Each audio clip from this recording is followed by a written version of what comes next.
Di Tiongkok modern ini, ada sebutan yang kurang mengenakan untuk perempuan sukses dan mandiri yang belum menikah di usia akhir 20-an ke atas, disebut wanita sisa. Istilah ini, yang penuh dengan konotasi negatif, mencerminkan kecemasan masyarakat terhadap perempuan yang menyimpang dari jalur tradisional pernikahan dan menjadi ibu. Ini menyiratkan bahwa perempuan-perempuan ini, terlepas dari prestasi mereka, entah bagaimana dianggap kurang atau tidak diinginkan, hanya karena mereka belum menikah pada usia yang dianggap ideal. Istilah ini mulai dikenal luas pada tahun 2007 ketika ditampilkan dalam kampanye media yang disponsori pemerintah. Kampanye ini bertujuan untuk menekan perempuan, terutama mereka yang berpendidikan tinggi dan berkarir sukses, agar menikah lebih mudah untuk mengatasi masalah demografis negara.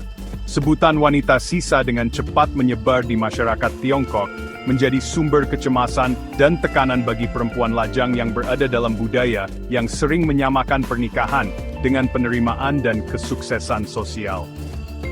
Penggunaan istilah yang merendahkan ini secara luas menyoroti masalah sosial yang lebih dalam di Tiongkok. Masih berlakunya peran dan harapan gender tradisional, meskipun perempuan telah membuat kemajuan yang signifikan dalam pendidikan, pekerjaan, dan bidang kehidupan publik lainnya. Meskipun istilah wanita sisa mungkin tampak seperti label dangkal, dampaknya nyata bagi perempuan yang terkena stigma ini. Ini memengaruhi harga diri mereka, hubungan mereka dengan keluarga dan teman, dan bahkan peluang profesional mereka. Keberadaan istilah ini, dan penerimaannya dalam wacana umum Tiongkok, menggarisbawahi kebutuhan mendesak untuk menantang asumsi yang mendasari tentang peran dan aspirasi perempuan. Sangat penting untuk mengakui dan merayakan beragam jalan yang dipilih perempuan dalam hidup, baik itu termasuk pernikahan atau tidak.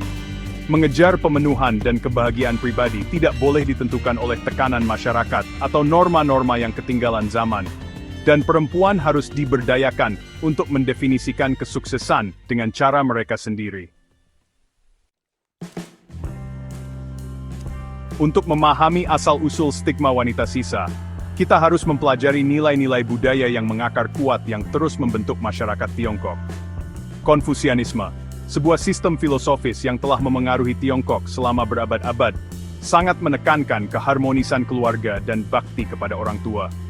Dalam kerangka ini, pernikahan dan memiliki keturunan bukan hanya pilihan pribadi tetapi kewajiban sosial, penting untuk melanjutkan garis keturunan keluarga dan menjunjung tinggi pemujaan leluhur. Secara tradisional, perempuan diharapkan untuk berperan sebagai istri dan ibu, memainkan peran yang patuh dalam struktur keluarga patriarki. Tugas utama mereka adalah mengurus rumah tangga dan membesarkan anak-anak, memastikan kelangsungan garis keturunan keluarga. Penekanan pada pernikahan dan menjadi ibu sebagai penanda utama nilai perempuan ini tetap bertahan dalam berbagai bentuk sepanjang sejarah Tiongkok, seringkali membayangi aspirasi dan prestasi individu perempuan. Meskipun Tiongkok modern telah membuat kemajuan yang signifikan dalam mempromosikan kesetaraan gender, terutama dalam pendidikan dan pekerjaan, nilai-nilai tradisional tentang pernikahan dan keluarga terus memberikan pengaruh yang kuat. Tekanan untuk menikah dan memiliki anak, seringkali pada usia tertentu, tetap kuat, terutama bagi perempuan. Tekanan ini sering diperparah oleh faktor ekonomi, karena struktur keluarga tradisional seringkali bergantung pada dukungan anak-anak untuk orang tua yang menua. Bertahannya nilai-nilai tradisional ini, ditambah dengan transformasi sosial dan ekonomi yang cepat di Tiongkok modern, telah menciptakan lanskap yang kompleks dan seringkali kontradiktif bagi perempuan.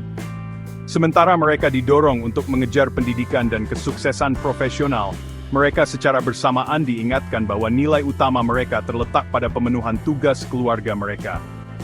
Benturan antara harapan tradisional dan realitas modern, inilah yang menjadi inti dari fenomena wanita sisa. Di Tiongkok, tekanan untuk menikah bukan hanya masalah preferensi pribadi. Ini adalah harapan masyarakat yang diperkuat melalui berbagai mekanisme budaya, terutama konsep pasar pernikahan. Pasar metaforis ini mengacu pada ruang sosial di mana individu lajang, atau lebih tepatnya keluarga mereka, terlibat dalam proses evaluasi dan negosiasi yang kompleks dengan tujuan mendapatkan pasangan yang cocok. Di pasar ini, perempuan sering dinilai berdasarkan serangkaian kriteria sempit yang mengutamakan usia, penampilan fisik, dan latar belakang keluarga. Mereka yang menyimpang dari ideal yang dianggap, seperti perempuan yang berpendidikan tinggi, mandiri secara finansial, atau lebih tua dari usia menikah yang diterima secara sosial, seringkali menghadapi prasangka dan diskriminasi. Mereka dicap sebagai sisa istilah yang merendahkan nilai mereka menjadi status perkawinan mereka. Keluarga memainkan peran penting dalam melanggengkan tekanan untuk menikah. Orang tua sering merasa bertanggung jawab untuk melihat anak perempuan mereka menikah, menganggapnya sebagai tanda kesuksesan mereka sendiri sebagai orang tua. Mereka mungkin menggunakan berbagai taktik, mulai dari bujukan lembut hingga manipulasi emosional, untuk mendorong anak perempuan mereka memprioritaskan pernikahan. Tekanan ini seringkali meningkat selama liburan tradisional seperti Tahun Baru Imlek, ketika orang dewasa muda yang belum menikah dihadapkan pada pertanyaan tanpa henti dan upaya perjodohan dari kerabat yang bermaksud baik. Pasar pernikahan dan tekanan sosial yang ditimbulkannya menciptakan lingkungan yang menantang bagi perempuan yang memprioritaskan pendidikan, karier, atau aspirasi pribadi mereka daripada pernikahan. Mereka sering dibuat merasa seperti sedang berpacu dengan waktu biologis. Nilai mereka berkurang setiap tahun. Tekanan ini dapat menyebabkan keputusan yang terburu-buru, menerima hubungan yang kurang memuaskan, atau menunda tujuan pribadi dalam upaya untuk memenuhi harapan masyarakat.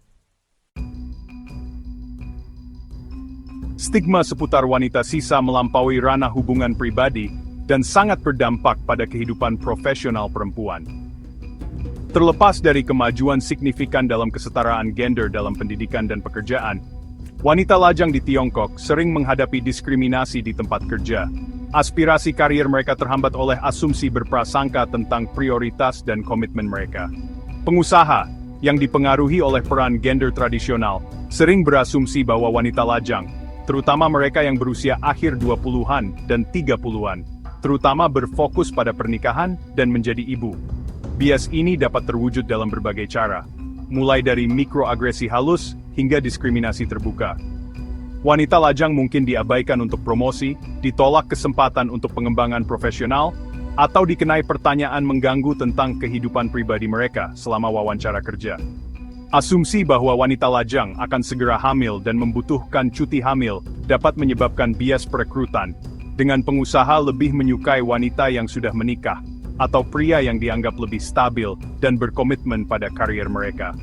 Bentuk diskriminasi ini, yang seringkali halus dan sulit dibuktikan, menciptakan lingkungan kerja yang tidak bersahabat bagi wanita lajang, memaksa mereka untuk terus-menerus membuktikan dedikasi dan ambisi mereka. Tekanan untuk memenuhi harapan masyarakat tentang pernikahan dan menjadi ibu juga dapat menyebabkan perempuan menunda atau mengorbankan tujuan karier mereka. Beberapa perempuan mungkin merasa terpaksa memilih antara mengejar ambisi profesional mereka dan memulai sebuah keluarga, karena takut bahwa memprioritaskan karier mereka akan membuat mereka kurang diminati di pasar pernikahan. Pilihan yang mustahil ini, yang seringkali dibingkai sebagai pertukaran antara karier dan keluarga, melanggengkan siklus ketidaksetaraan, membatasi peluang perempuan untuk kemajuan profesional dan pemberdayaan ekonomi.